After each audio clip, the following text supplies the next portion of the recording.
When we first arrived at the house, I could hardly believe how different it was from our old place. The house, nestled in the heart of the countryside, looked like something out of a storybook, with its weathered wooden walls and quaint slanted roof. It had a certain charm, though I couldn't shake the feeling that I was stepping into a completely different world. The drive here had been long and winding, with only the occasional farmhouse breaking up the endless stretch of fields. I'd tried to imagine what living in such isolation would be like, but seeing it in person was something else entirely. The quiet was almost overwhelming. There was no constant hum of traffic or distant chatter, just the soft rustling of leaves and the occasional chirp of a bird. As we pulled up the gravel driveway, I could see my boyfriend's father waiting on the porch, his silhouette framed by the golden light of the setting sun. He greeted us with a warm smile, but I could sense his curiosity beneath it. I couldn't blame him. After all, it must have been quite a change to have me, someone he barely knew, moving in with them. Once we stepped inside, I was struck by how cozy the house felt. The interior was a bit outdated, with its old-fashioned wallpaper and creaky wooden floors, but it had a warmth to it that made me feel like it could become home. The living room had a large stone fireplace, and the big windows let in plenty of light, casting a soft glow over everything. I started unpacking my things, trying to ignore the nerves fluttering in my stomach. Every box I opened was like peeling back a layer of my old life and placing it into this new, unfamiliar space. I arranged my books on the shelves and set up our bed with fresh linens. I wanted to make everything feel just right, to somehow bridge the gap between my past and this new beginning. As I worked, I found myself lost in thought. The quiet outside seemed to seep into the house, amplifying my feelings of both excitement and trepidation. I was eager to start this new chapter with my boyfriend, but I couldn't deny the pangs of anxiety that came with leaving everything I'd known behind. Despite the nerves, there was a sense of adventure in the air. This was our chance to build something new together, to create a home from scratch in a place that was entirely our own. As I placed the last of my belongings into the cupboards, I took a deep breath and looked around. The house felt more welcoming now, and I hoped that, with time, it would truly become our home. The sun dipped below the horizon, and the quiet of the countryside settled in. I couldn't help but smile, thinking about the journey ahead. This was just the beginning, and despite the uncertainty, I was ready to embrace it. The afternoon sun streamed through the windows, casting warm patterns on the floor as I continued to unpack. The house was starting to take shape, and I was finally feeling a bit more settled. I'd just finished arranging the kitchen when a sudden knock on the front door startled me. I glanced at the clock, mid-afternoon, and I wasn't expecting anyone. My boyfriend was out running errands, and his father was in town, so I was alone. I walked cautiously to the door, wondering who it could be. Peeking through the peephole, I saw a man standing on the porch.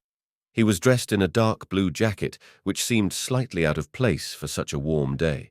His trousers were similarly dark and seemed a bit too formal for what I'd expect from someone representing a waste management company. The jacket had a small, barely visible logo on it, but it didn't look very official. He was holding a clipboard and had a stern expression on his face. I hesitated. Something about the man felt off. His posture was rigid, and he kept glancing around as if he was waiting for something or someone. I wasn't sure if it was just my nerves getting the better of me, but I decided it was best to be cautious. I opened the door a crack and greeted him, trying to keep my voice steady. "Hi, can I help you?" "Good afternoon," he said, his voice polite but carrying an undertone that made me uneasy. "I'm with the waste management company. We're updating our records and just need to confirm some information." I forced a smile, trying to ignore the chill that ran down my spine. "Oh, I wasn't aware of any scheduled visits today. Could I see some identification or credentials?" The man's face shifted slightly, but he nodded. "Of course. I'll just need a moment to fetch them from the van." I kept the door partly open and watched as he walked back to his vehicle, which was parked a little way down the driveway. The van itself looked like it had seen better days. Its paint was chipped and faded, and there was no clear indication of it being affiliated with any company.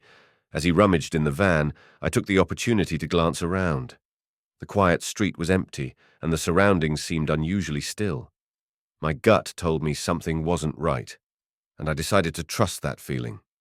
When the man returned, he handed me a card that looked hastily made. The logo was the same as on his jacket, but it seemed poorly printed, and the card had an almost homemade quality to it. I took it with a nod, but decided to keep the door slightly ajar. "I'll need a few more minutes to verify this," I said, trying to sound confident. "Could you please wait outside?" He seemed taken aback for a moment, but then nodded and stepped back. "Sure, take your time." As he waited on the porch, I quickly went to grab my phone, dialing my boyfriend's number. I explained the situation as calmly as I could, hoping he'd be able to shed some light on whether this was a legitimate visit or not. Meanwhile, I kept a close eye on the man, who seemed to grow increasingly impatient. The door was still ajar, and I could see him shifting from foot to foot, glancing at the clock on his phone. I wasn't sure what to expect, but my instincts told me to stay cautious. The quiet of the afternoon felt heavier now, filled with a tension I couldn't quite shake. As I waited for my boyfriend to call back, I felt a knot of anxiety tighten in my chest. I hoped that this would turn out to be nothing more than an inconvenience, but I couldn't shake the feeling that something was amiss. I tried to focus on the phone, waiting for my boyfriend's call. As I waited, I decided to keep an eye on the man through the front window, trying to assess his behavior from a safe distance. What I saw only heightened my unease. The man was pacing back and forth on the porch, his eyes darting around the neighborhood as if he was expecting someone. His glances became increasingly frantic, and he seemed to be constantly checking his watch, as if time was dragging on and he was growing impatient. There was something almost jittery about his movements, and it only made my skin crawl more. He occasionally looked back at the front door, and his demeanor suggested he was no longer just waiting. He was waiting for something to happen. The casual, professional air he'd initially tried to project was now replaced by a nervous energy that set off every alarm bell in my head. I glanced at the card he'd handed me earlier, scrutinizing it once again. It felt flimsy and insubstantial, like it was meant to deceive rather than inform. My fingers trembled slightly as I held it up to the light, and it dawned on me that I hadn't seen any official insignia or contact information that would validate his claims. The man's behavior grew more erratic. He started muttering to himself, his words inaudible through the closed door, but his agitation was clear. At one point he even tried the doorknob, as if he thought he might get lucky and find it unlocked. My heart raced at the sight. I backed away from the window, feeling a rush of panic. I needed to act quickly. The peaceful afternoon had turned into a scene straight out of a thriller, and I was no longer sure if I was just overreacting or if something genuinely dangerous was unfolding. I decided to lock the door firmly, turning the deadbolt with a sense of finality. My hands were shaking, but I forced myself to stay calm. I picked up my phone and dialed 911, my heart pounding as I waited for the operator to answer. 911, what's your emergency? The operator's voice came through, calm and composed. I think there's someone outside my house who might be up to no good, I said, trying to keep my voice steady. A man came to the door claiming to be from a waste management company, but he's acting really suspiciously. He keeps looking around and trying the doorknob. I'm alone right now and I'm really worried. The operator took down my details, asking for my address and a description of the man. I gave them as clearly as I could, my eyes darting to the front window to keep an eye on him. I told them about the man's dark blue jacket, the clipboard, and the strangely homemade-looking identification card. After I hung up, I took a deep breath, trying to steady myself. The man was still on the porch, and I could see him fidgeting more and more. It felt like the minutes were stretching into hours, and every second felt like an eternity. I tried to think of what to do next. The house was still and quiet, but my nerves were anything but. I had to wait for the police to arrive, hoping they would get here before anything could go terribly wrong. My mind raced with worst-case scenarios, but I kept reminding myself to stay alert and not let fear overwhelm me. For now, all I could do was stay vigilant, keep the doors locked, and hope that help would arrive soon. The house was eerily silent, the quiet only broken by the occasional creak of the wooden floors beneath my feet. I had just finished speaking with the 911 operator and was trying to calm my racing heart when I heard a sound that made my blood run cold, a faint scraping noise coming from the back of the house. My mind raced. The back door was where the kitchen led out to a small backyard, a space I hadn't explored yet. I crept toward the sound, every step feeling like a thunderclap in the stillness. I moved cautiously, my pulse pounding in my ears. The scraping grew louder, more insistent. I peeked through the kitchen window that faced the backyard and froze. There was another man at the back door. He was tall, with a rugged, disheveled appearance. He wore a hooded sweatshirt with the hood pulled up, obscuring most of his face, and his jeans were torn and stained. His movements were frantic as he fumbled with the doorknob, trying to pry it open with what looked like a crowbar. The sight of him sent a jolt of fear through me. My heart raced, and I felt a surge of panic. I knew I had to act fast. I couldn't stay hidden and hope for the best. I needed to do something to protect myself. I sprinted back to the living room where I had left my phone and snatched it up. My hands shook as I dialed 911 again, the urgency in my movements betraying my fear. The operator answered quickly, and I could barely keep my voice steady. "There's another man trying to get into the back door now," I said, my voice trembling. "He's using a crowbar and looks like he's trying to break in. I've already called once and I need someone here right away." The operator reassured me that they were on their way and advised me to stay hidden and keep the doors locked. I glanced around the room, making sure everything was secure. My anxiety was through the roof, but I knew I had to stay calm and focused. I grabbed a heavy vase from a nearby table, holding it tightly as a makeshift weapon. My eyes darted between the front door and the back, my mind racing with worst-case scenarios. I could still hear the man outside, the scraping noise punctuated by frustrated grunts as he struggled with the lock. I tried to stay as quiet as possible, holding my breath every time the man's movements grew louder. The tension in the room was suffocating, and every second felt like an eternity. I wanted to look outside to see what was happening, but I was too afraid to move from my spot. Suddenly the scraping stopped. I listened intently, my heart pounding so loudly it felt like it might burst from my chest. The silence was almost worse than the noise. I strained to hear any sign of movement, my grip on the vase tightening. I heard a distant siren, and a wave of relief washed over me. The police were on their way. I hoped they would arrive before anything else could happen. For now, I had to hold my ground and keep myself safe until help arrived. The minutes seemed to drag on forever, but finally, I heard the sound of police vehicles pulling up outside. The man at the back door was gone, and I could only hope that he had fled when he heard the sirens. I peeked through the window, watching as uniformed officers approached the house. As the doorbell rang and I saw the flashing lights of the police cars, I felt a mixture of relief and lingering fear. I opened the front door carefully, meeting the officers with a shaky breath and a desperate need for reassurance. The nightmare wasn't over yet, but for the moment, help had arrived. I watched from the window, my heart pounding as the two men outside paused their attempts to break in. Their muffled conversation drifted through the glass, their frustration palpable, even though I couldn't catch their words. They seemed to be arguing, their gestures sharp and agitated. I kept my phone clutched tightly in my hand, ready to call the police again if necessary. Every minute felt like an eternity, and I prayed they would leave soon.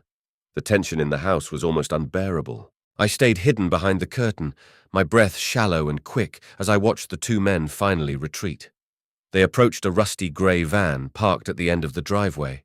The van's paint was chipped, and it looked old and battered, much like the one from earlier.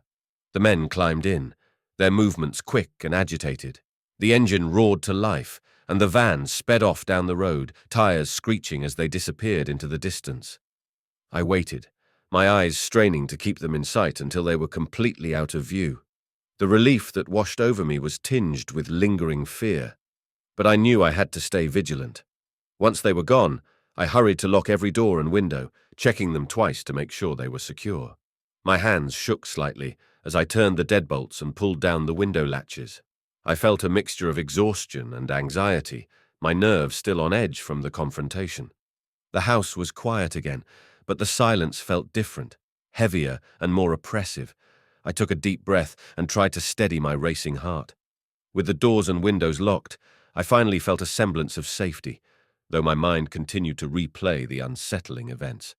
I moved through the house, checking every room and ensuring everything was as secure as possible. The ordeal had left me shaken, but I knew I needed to stay alert until the police arrived and could assure me that the threat was over. As I sat down on the couch, I glanced at my phone, waiting for any updates from the authorities. The house was still and silent, but my anxiety lingered. The fear of what could have happened still fresh in my mind. I just hoped that help would arrive soon, and that I could put this terrifying experience behind me. The house was eerily quiet as I moved through it, checking for any signs of tampering. I inspected the front and back areas carefully, feeling a mix of relief and lingering anxiety. The doors and windows were secure, with no signs that the intruders had managed to get inside. My hands trembled as I ensured everything was locked tight. Once I was certain the house was safe, I called my boyfriend, my voice shaky as I explained what had happened. I needed him to know and to help me process the fear that still clung to me. I arrived at the local police station, my nerves on edge but my resolve firm. The station was bustling with activity, and I approached the front desk where an officer greeted me. I explained the situation, feeling my anxiety mount as I recounted the details of the men's intrusion. The officers listened intently, taking notes as I described the men's appearances and the rusty grey van they drove. They assured me they'd investigate and asked for any additional information I might recall. I left the station feeling a mix of apprehension and hope, knowing that taking action was the first step toward regaining my sense of security. Back at the house, the incident loomed over me, casting a long shadow. I struggled with sleepless nights, every creak and shadow heightening my anxiety. I couldn't shake the constant worry that something might happen again. To regain a sense of normalcy, I tried to focus on small tasks, arranging furniture, unpacking boxes, but my mind was always on edge. I started considering additional security measures, like installing better locks and a security system. Anything to help me feel safer and reclaim a semblance of peace.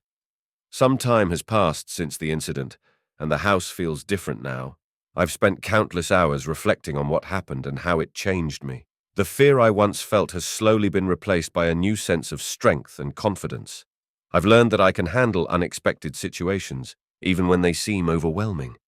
The incident has brought me closer to my boyfriend and his father. They've been incredibly supportive, and our bond has deepened as we navigated this challenging time together. The added security measures, like the new locks and alarm system, have given us all peace of mind. I've continued to make the house a safe and comfortable home, focusing on personal touches that make it feel more like ours. The process of transforming it into a haven has been therapeutic, and each improvement is a step toward moving forward. As I look around, I see not just the marks of a difficult past, but also the promise of a hopeful future.